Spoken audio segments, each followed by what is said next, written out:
L-4 wara nofsinhar fil-Parlament, il-Kumitat tal-Privileġġi kellu jaġġorna qabel mistenni. Fil-lista tax-xhieda kien hemm l-Avukat Ġenerali Peter Grech kif ukoll id-Deputat Avukat Ġenerali Donatella Frendo Dimek. Ix-xhieda tagħhom kienet mitluba fil-każ ta' ksur ta' privileġġ li ntalab fit-30 ta' Settembru 2013 mill-Prim Ministru Joseph Muscat kontra il-kap tal-Oppożizzjoni Simon Busuttil. Dan minħabba li Busuttil, f'indirizz lil Prim Ministru Muscat fil-Parlament, kien allega li l-Gvern indaħal fil-ħidma tal-Pulizija fil-każ tal-eks Kummissarju Ewropew John Dalli. Allegazzjonijiet li Busuttil qatt ma sostanzjom. Però il-preżenza tal-Avukat Ġenerali quddiem il-Kumitat tal-Privileġġi qalet disgwid bejn il-membri tal-Gvern u l-Oppożizzjoni. L-Oppożizzjoni issostni li dan kellu jixed filwaqt li l-membri min-naħa tal-Gvern sostnew li dan kien se joħloq preċedent.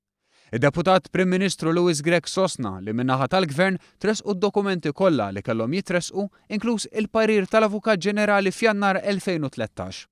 Però x-xhieda tal-Avukat Ġenerali tista' toħloq preċedent li tnaqqas l-integrità professjonali tiegħu u li fil-ġejjieni tillimitalu l-libertà f'ħidmietu.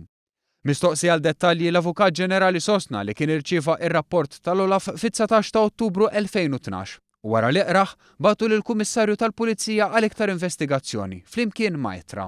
Ittra u dettalji sussegwenti li però ma setax jagħti jekk mhux bl-eżenzjoni mis-sigriet professjonali.